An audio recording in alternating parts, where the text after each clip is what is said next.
Welcome back to WION World is One. You're watching Speed News with me, Vidul Kathuria. Let's get started.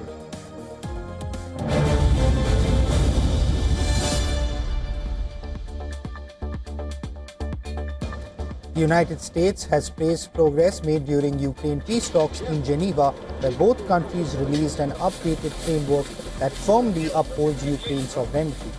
U.S. Secretary of State Marco Rubio led the American delegation, meeting Ukrainian and European officials to advance efforts to end the conflict sparked by Russia's 2022 invasion. The revised plan drops earlier demands that Ukraine cede territory, scale down its military, or abandon NATO ambitions, terms Kyiv had rejected. Rubio said Washington is adjusting the proposal based on Ukraine's feedback. President Volodymyr Zelensky called the discussion substantive and said President Trump's team is listening to Kyiv's concerns.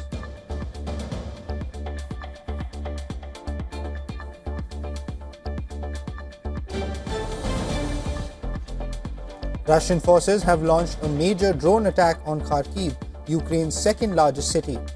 Emergency services were seen battling fires and recovering bodies in the aftermath. The city's mayor reported at least 4 people killed and 17 injured across 6 areas hit by 15 strikes. Further south, according to local governor, 2 people were killed in a Russian strike on the town of Marhanets. Ukrainian authorities continue to assess damage and provide aid to affected communities as tensions remain high.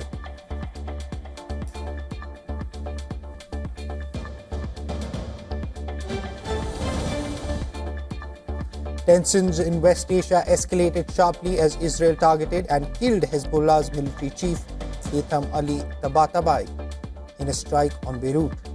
The Israeli military confirmed that attack hit an apartment building in Hareth Reek, a Hezbollah stronghold.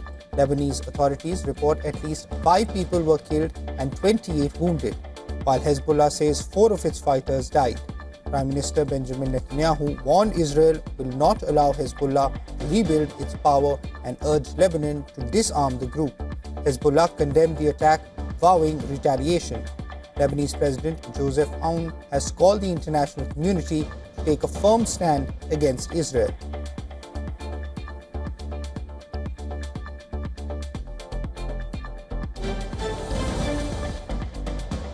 Former Brazilian President Jair Bolsonaro told a judge that he tampered with his electronic ankle monitor during house arrest due to a medication-induced paranoia and hallucinations.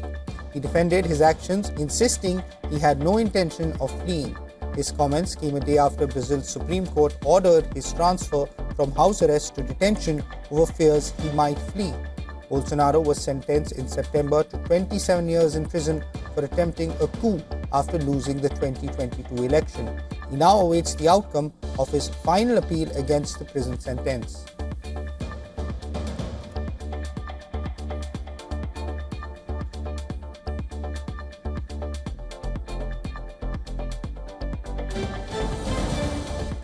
Prime Minister Narendra Modi has called for urgent reforms to the UN Security Council during his address at the India-Brazil-South Africa summit in Johannesburg.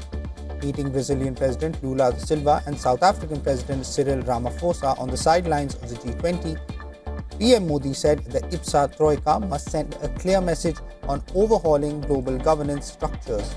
He stressed that UNSC reform is a necessity, not an option, and highlighted the importance of IPSA unity amid rising global polarization.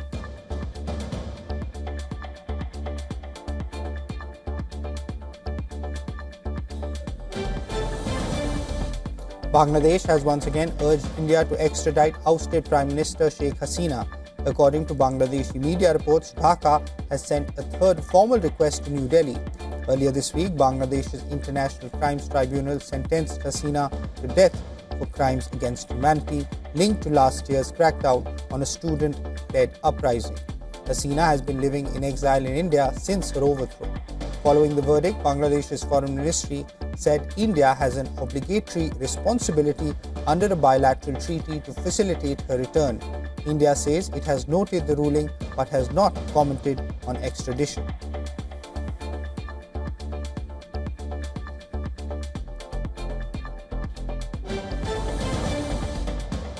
Nepal is heading into a critical election and tensions are climbing fast. 12 more political parties, including the Nepali Congress, have registered with the Election Commission, bringing the total for the March 5th general election to 56, with the deadline closing on November 26th. But as the ballot grows heavier, so do security concerns. The interim government, led by Prime Minister Sushila Karki, has approved the deployment of the Nepali army for next year's polls, acting on a National Security Council recommendation after clashes this week between KP Sharma Oli supporters and Gen Z protesters. An integrated security plan now covers all 77 districts of Nepal.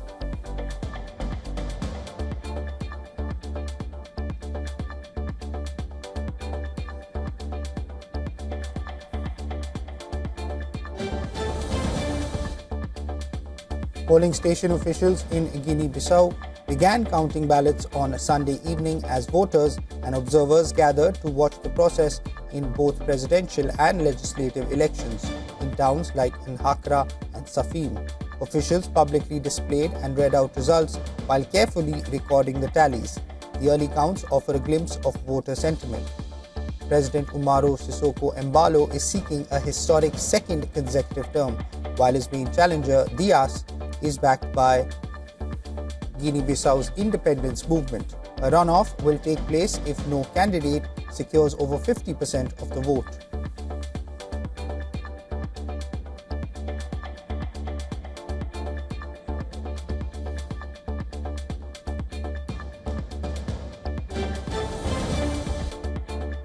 A close ally of Bosnia's Serb Republic separatist leader Milorad Dodik has won a snap presidential election. According to Election Commission's President Sinisa Karan, secured a 50.89% of the vote in a tight race against the opposition candidate. The snap election was called after Dodik was removed from office and barred from politics for 6 years, making this vote a key moment for the political landscape in the Serb Republic within Bosnia.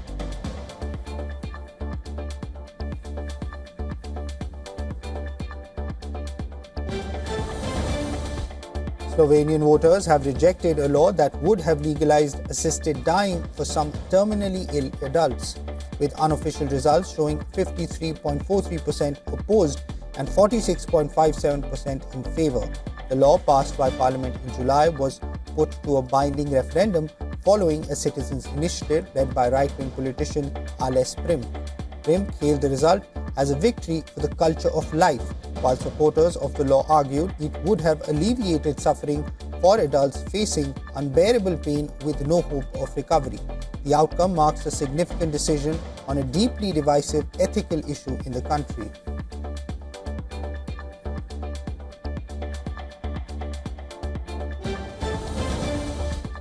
Thousands of people packed the streets of Santiago to watch the city's end-of-year parade of giant inflatables featuring beloved characters from TV, film and pop culture. This year's lineup included Harry Potter, Hello Kitty, El Chavo del Ocho, Paw Patrol, Sonic, Batman, Peppa Pig, and more 13 balloons in total. The 10-meter tall Harry Potter balloon drew particular attention, lifted by ropes and guided by a team of 40.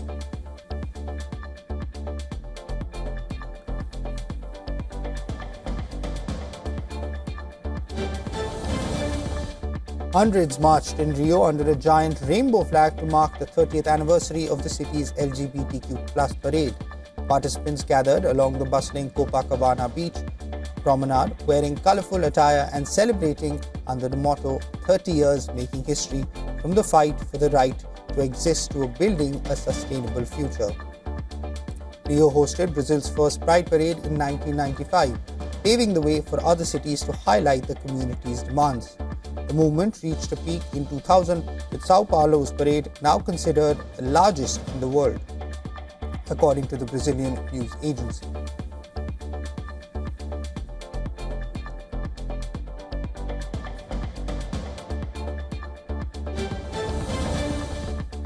Vilnius Airport in Lithuania temporarily halted operations on Sunday after balloons entered its airspace, forcing some incoming flights to be diverted.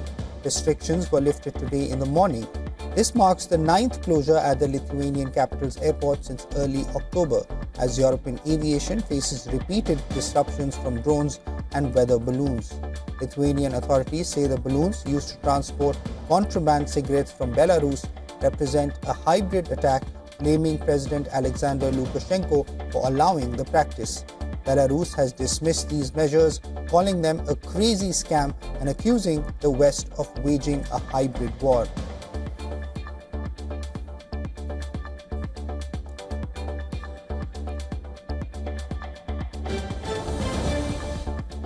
Thailand's Kok River, a tributary of the Mekong, flows as it has for generations, sustaining farmers, fishers and riverside communities, but that lifeline is under threat. Research from the US-based Stimson Center finds more than 2,400 largely illegal mines across mainland Southeast Asia could be releasing toxic chemicals like cyanide and mercury into rivers. Most mines focus on gold, but some extract tin, silver, nickel, copper and manganese. The Mekong, Asia's third largest river, supports over 70 million people and fuels regional farm and fish exports. Unregulated mining now threatens public health and regional food safety as toxic runoff contaminates water sources for millions.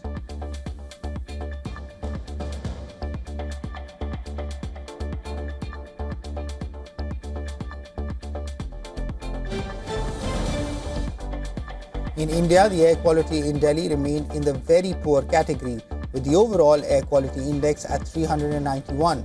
This is according to the data from the Central Pollution Control Board. The CPCB's Sameer app showed that 19 monitoring stations reported severe air quality, while another 19 recorded very poor levels, all with AQI readings above 300.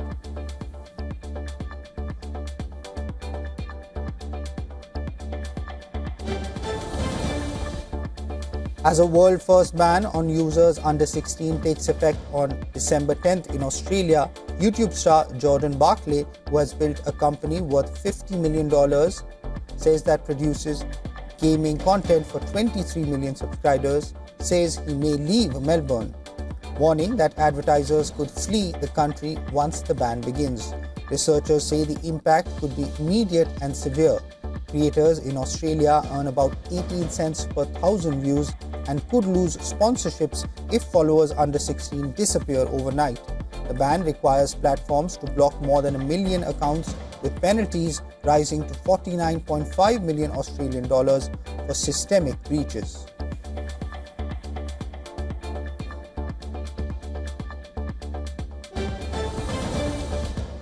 According to a report by New York Times, a major cybersecurity scare has hit some of the biggest US banks, with reports that client data from JP Morgan, Chase, Citi and Morgan Stanley may have been accessed in a hack on a third-party vendor.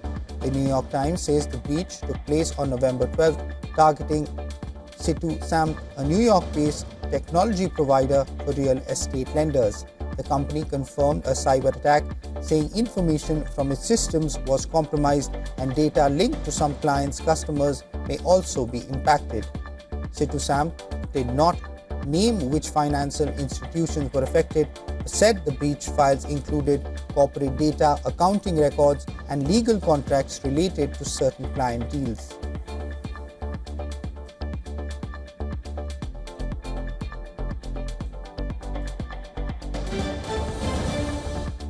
Byju's founder, Byju Ravindran, now faces a massive setback in the United States as a Delaware bankruptcy court orders him to pay over $1.07 billion. The 42-year-old founder of Byju's calls the ruling wrong and claims the lenders misled the court, vowing to file an appeal. The default judgment was issued after the court said Ravindran ignored multiple orders and submitted evasive and incomplete responses about $533 million that Byju's US unit allegedly moved in 2022 and never recovered.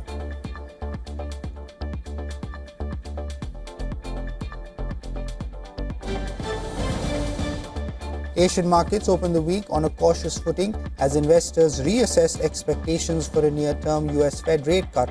The Kospi rose nearly 1% after opening lower, while Japan's Nikkei slipped more than 1%. The Hang Seng traded mixed, with traders showing reduced appetite for risk after last week's tech-led volatility. AI-linked and semiconductor stocks saw weaker momentum as concerns grew over stretched valuations. Regional sentiment remained fragile, with investors watching for clearer cues from upcoming US data and central bank commentary. Analysts say optimism around AI demand is still intact, but markets may now require firmer earnings evidence before the next leg higher.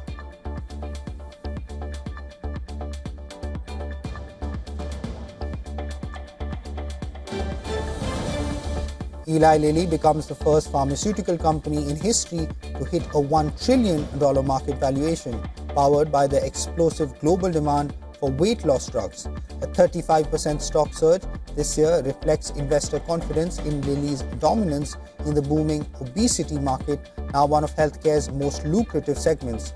Its flagship drugs, Mounjaro and Zepbound, have become the world's best-selling drugs. Lilly's manufacturing scale-up, stronger clinical data, and supply advantage helped it pull ahead, with obesity and diabetes drugs now contributing over half of its quarterly revenue. Analysts see sustained momentum as Lilly prepares to launch its oral obesity candidate expected early next year.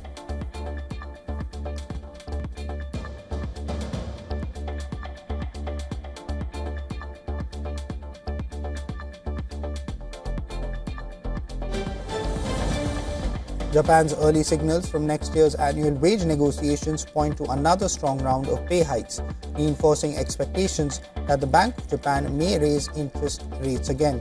Despite export sector pressure from US tariffs, major labor unions are demanding wage increases of 5% or more, matching this year's biggest hike in 34 years. Surveys show 72% of companies plan similar or higher wage hikes next year, supported by solid profits, a weak yen and tight labor markets, especially in services. Economists expect average hikes near 5%, which would mark a third consecutive year of strong pay gains.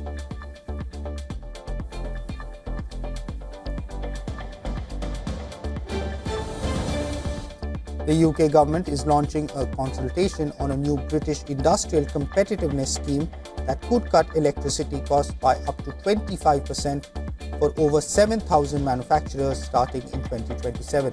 The plan exempts eligible firms in sectors like aerospace, automotive, and chemicals from green levies such as the renewables obligation and capacity market. Meanwhile, energy-intensive industries like steel and glass will see network charge discounts increase from 60% to 90% from 2026, potentially saving around $550 million annually. The government says the cuts come without raising household bills or taxes.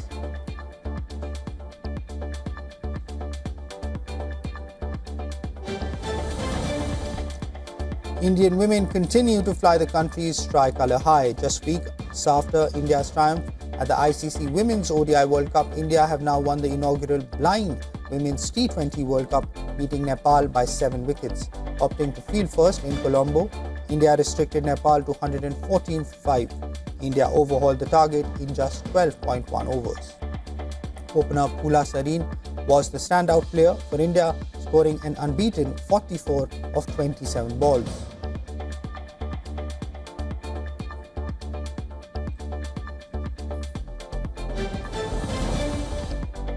Rahul has been handed the captain's duty for the upcoming 3-match ODI series against South Africa starting November 30th. Rahul steps in with regular captain Shubman Gill still recovering from his neck injury. Ruturaj Gaikwad and Rishabh Pant returns to the ODI team. The wicketkeeper has been named the vice-captain of the 15-member squad. That includes former captains Rohit Sharma and Virat Kohli. Jasprit Bumrah has been rested by the selectors.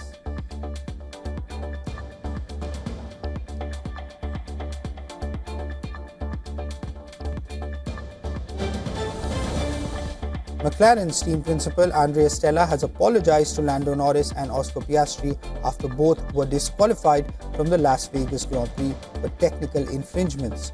Championship leader Norris had finished second in the race behind Max Verstappen, with Piastri in fourth. However, in the post-race inspection, the skid blocks on both cars were found to be less than the minimum depth, resulting in both cars being disqualified. Norris now holds a 24-point lead over both Piastri and Verstappen.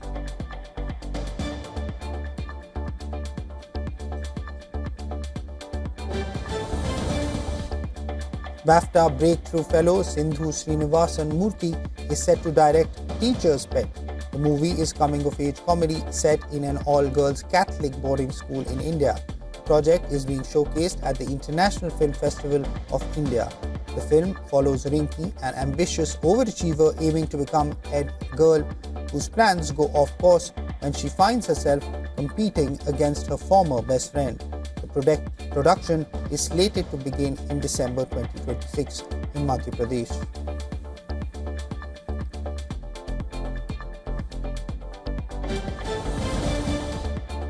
Day 4 of the 56th International Film Festival of India featured a powerful panel titled A Global India Through Independent Cinema, a women's panel. Actors Rachel Griffiths, Meenakshi Jain, and several other influential voices came together. The panel discussed how women's creative and personal journeys are shaping the future of independent filmmaking. The conversation opened with a focus on empathy as a defining work in women-led cinema, touching on challenges, representation, and the path ahead for diverse storytellers.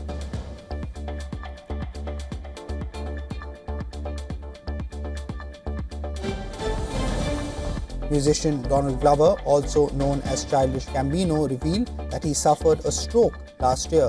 The 42-year-old opened up about health struggles during his appearance at the Camp Flog Gnaw Festival in Los Angeles. This incident forced him to cancel his tour. The Feels Like Summer hitmaker said he felt like he had let everyone down and shared that doctors later discovered a hole in his heart, requiring 2 surgeries. His remarks quickly went viral, with fans sending messages of concern and support.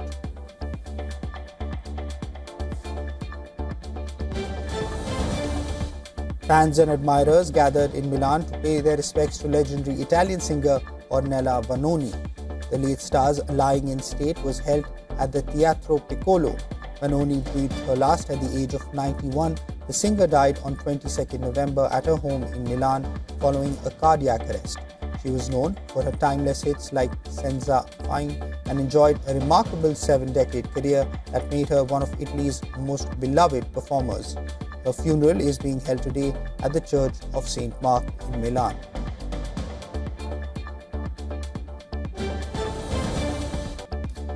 German actor Udo Kier has died at the age of 81. The star was known for his unforgettable screen presence and long-running collaboration with many filmmakers. Kier's eclectic career spanned more than 5 decades, including iconic collaborations with Andy Warhol, Rainer Fassbinder, and even pop legend Madonna. From cult classics like Flesh for Frankenstein and Blood for Dracula, Kier became known for his distinct voice and fearless approach to unusual characters. Tributes are pouring in from across the film world to honor the legend.